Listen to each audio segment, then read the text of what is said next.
sors du bon coin pour acheter ce bolide.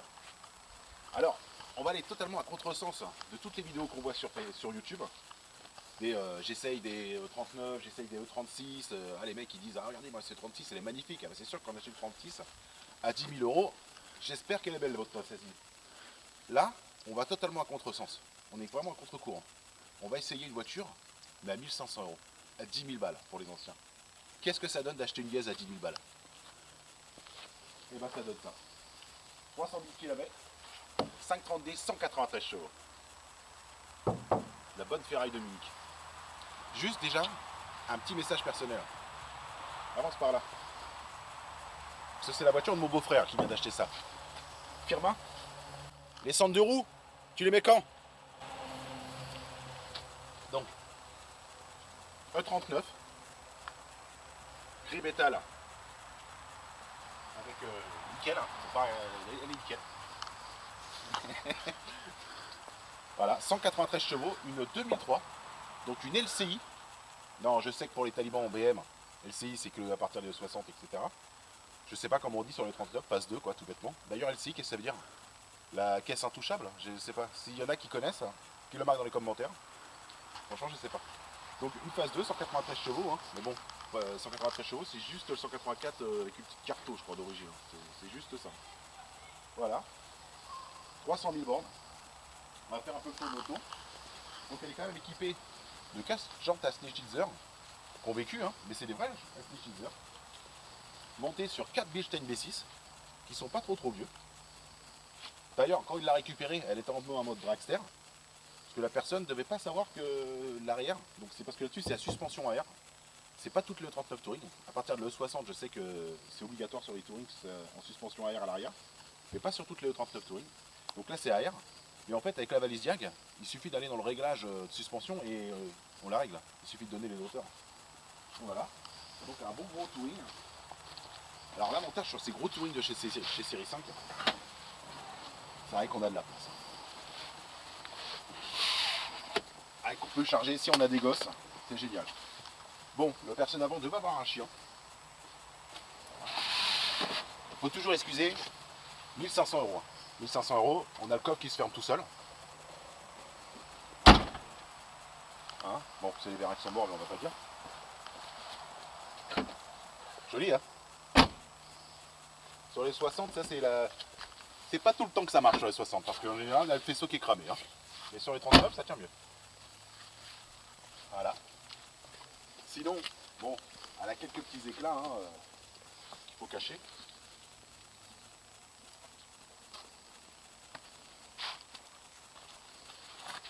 Faut pas oublier, hein, 1500 euros. On n'est pas dans le... Parce que si vous voulez, il y a des 39, les mecs sans scrupule, elles sont à 8000. Hein. Donc là, on est très bas surtout. Allez, je vais vous montrer cette belle mécanique qui a fait chavirer les cœurs. Parce que pour moi, le 30D de chez BM, ça a été une époque charnière.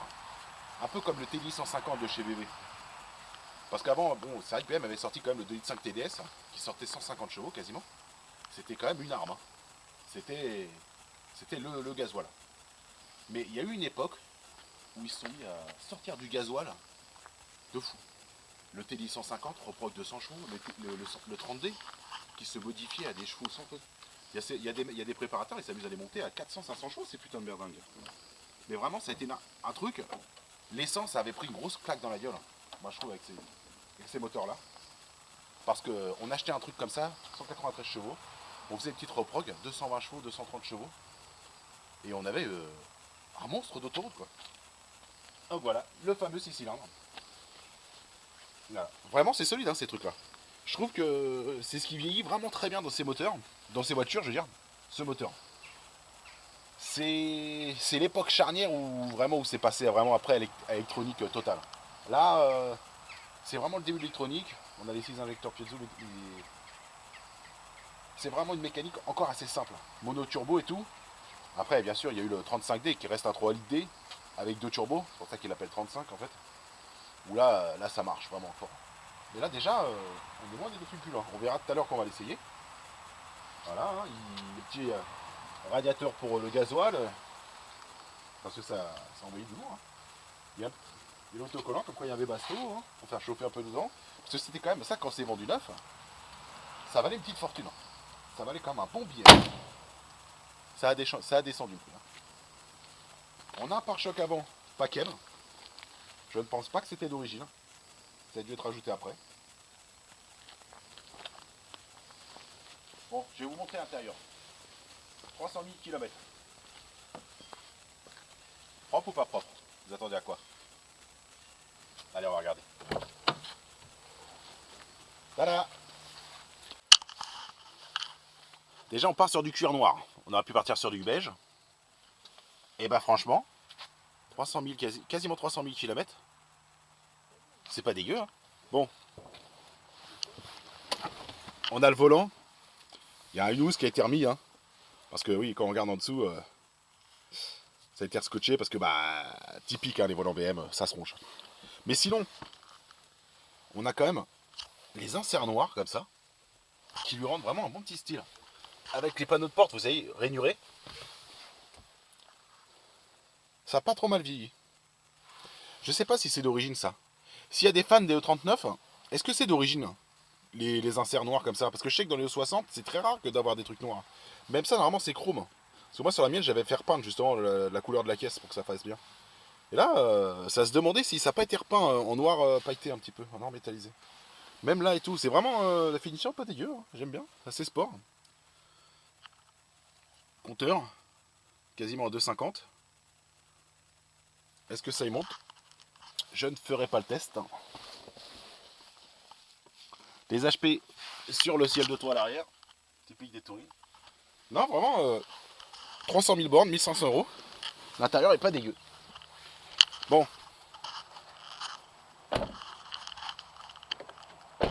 Porte bien lourde. Hein. On sait qu'elle fera pas encore 15, 20 ans. Faut dire, on n'en sait rien. Le se trouve, elle tiendra le temps qu'elle tiendra. Mais pour 1500 €, ou pour des vieux comme moi, 10 000 balles, eh ben, on n'est pas trop mal. Bon, je vais vous faire juste une petite checklist des défauts de cette voiture. Sur ces moteurs. Alors, ce qu'il faut vérifier, si vous voulez acheter pareil une petite gaze comme ça, en général, ce qu'il faut changer, on ne voit pas trop, vous voyez toutes les dépressions, comme ça là. Ici. Voilà. Elles partent au turbo, il y a une petite boîte à vide qui est là, après ça part au turbo. Que je veux dire, ça part au turbo là, et donc et là ça va tout un schmilblick de dépression. Parce qu'il y a la pompe à vide qui est là, et en fait là il y a un répartiteur, et donc il faut en général toutes les changer des pressions. Elles ont de la borne. En général c'est un gros souci, c'est un truc avoir des pannes tout le temps de turbo qui marche pas. Donc il faut changer toutes les dépressions, vous mettez la petite dépression de silicone que vous achetez dans un magasin de pièces perfo, style JS Performance. Hein. Voilà, le filtre air, jamais le négliger sur ces putains de voitures. Parce que il y en a beaucoup sur les séries 3. Parce que sur une série 3, pour changer le filtre air, il faut déposer toute la baie de pare-brise. Et donc là, c'est un peu chiant. Et donc il y en a, ils n'y arrivaient pas, donc ils lâchaient l'affaire, ou alors ils le changeaient n'importe comment, et donc ils mettaient mal le filtre air. Et si le turbo il respire mal, et ben, il va dégager là-dessus. On a aussi ici là-dessous un petit reniflard d'huile qu'il faut démonter et nettoyer régulièrement. Voilà. Le turbo qui fatigue un peu, le débitmètre. La durite de Sural qui est ici, qui a tendance à se déchirer. D'ailleurs on sent qu'elle a un peu mollassonne. Hein. Voilà. Sinon c'est tout. C'est assez solide. Hein. Je me rappelle pas qu'est-ce qui crame encore là-dessus. Si, il y a le refroidisseur de GR, mais c'est plus sur le 60. Mais bon, ça c'est solide. Ça c'est solide. Un Injo qui peut dégager, hein. Ça oui. Tous les gasoils là, assez perfo. Hein.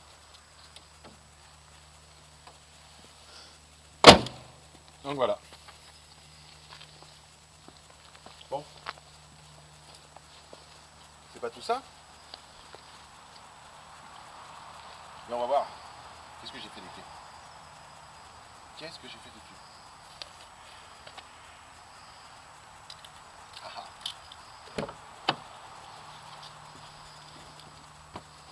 Écoutons ce 6 cylindres. Les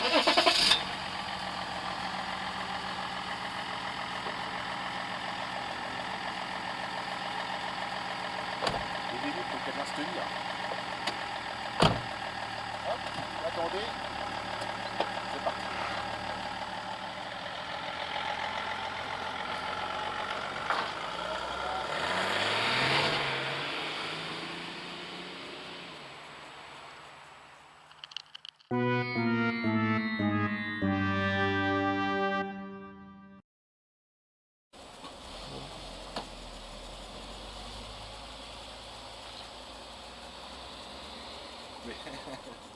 Du gasoil remis, c'est reparti. Sinon ça roule vraiment pas trop mal hein. Pour 1500 euros, 300 000 bornes, ça traque comme il faut, hein. Ces moteurs là vraiment ils tiennent bien le coup. C'est solide, rien à dire.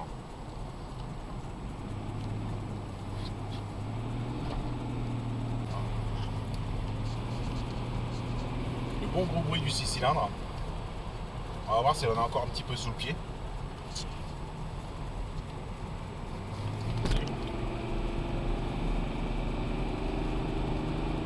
Quand même, hein, ça monte, le compteur monte.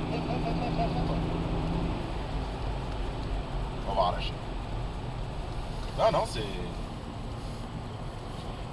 pas une grosse caisse d'autoroute. En mode corbillard. Sinon, on sent que c'est une version quand même avec 4 V6, hein, 4 Bichtel V6 comme je vous ai dit tout à l'heure. Assez collée au sol. On sent qu'elle est quand même bien ferme. Ça reste collé à la route. C'est pas trop tape-tu.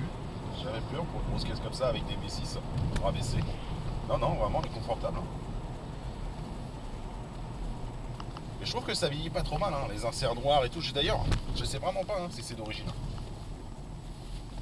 Le gros gouvernail, 4 branches, toutes les commandes au volant. On sent quand même qu'on a passé une époque, ça fait un peu 98 ça quand même. On sent que c'est le début des... Pourtant pour une phase 2, j'aurais pensé qu'il allait avoir le volant 3 branches.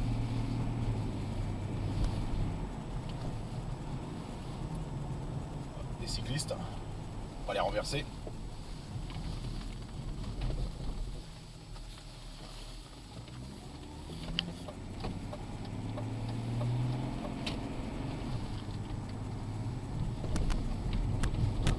Alors sur cette voiture là ça freine correct, mais ça freine correct sur un ou deux freinages. Hein. Faut pas s'amuser à faire des grosses attaques. Les freins ils rendent vite l'arbre. Hein. Franchement les chavirent pas ni rien. Ça lui a fait du bien ces gros amortisseurs.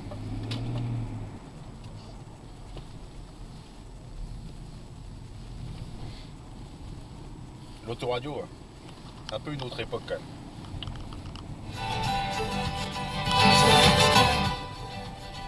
C'est BMW. Hein. Pour la petite anecdote, un jour on était parti chercher une voiture avec mon frère, je parle de ça il y a de ça plus de 15 ans, une 320 CD, un pseudo professionnel.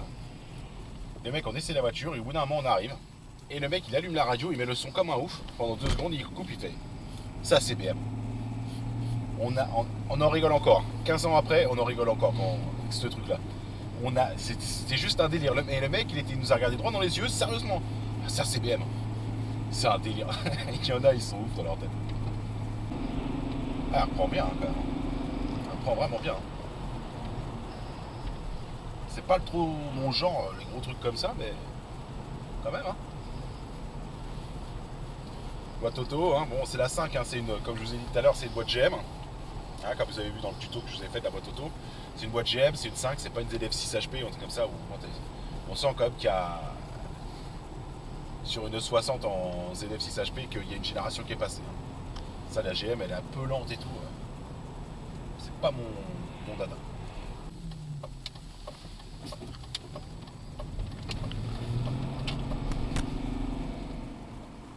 Et bien voilà. J'espère que ce petit essai vous aura plu. Bon, moi je suis pas là pour donner mon avis. Est-ce que ça vaut le coup d'acheter une voiture à 1005 ou est-ce que ça vaut pas le coup? Si vous êtes mécano, ça peut valoir le coup parce qu'il va falloir les mettre les mains dedans. Si vous n'êtes pas mécano, évitez. C'est quand même pas mal de frais. Parce qu'en général, il va falloir trouver un mécano qui veut toucher sur une voiture qui a de la borne. Derrière, s'il y a les freins à faire, les suspensions, toutes les dépressions, des bimètres, etc., plein de trucs. Les caoutchoucs de frein. Parce que c'est la maladie, hein, sur le 39 aussi, les caoutchoucs de frein. Triangle, ça dégage assez facilement. C'est pas des pièces qui coûtent très cher, mais la main d'œuvre elle coûte très cher. Donc voilà. Moi, le beauf, hein, bien sûr, il sait très bien que je suis mécano, donc il m'a. S'il te plaît Fabien, je te fais la peinture de ton salon, change-moi mes triangles. Hein. On se rend service dans la famille, normal. Voilà. Bon, moi ça m'a bien plu de faire ce petit essai. J'espère que vous aussi. À bientôt.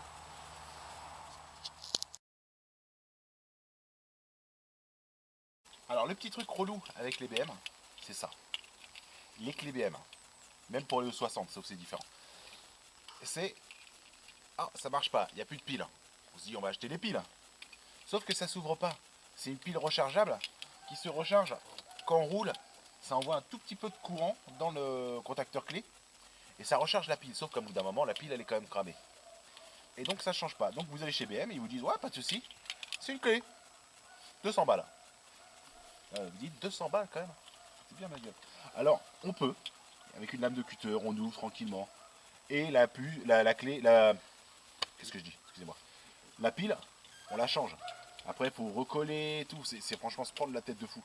Ils auraient pas pu faire un truc, clac, on change la pile normale. Faut qu'ils arrêtent leur délire, franchement. Ça, c'est le truc bien relou sur toutes les BM.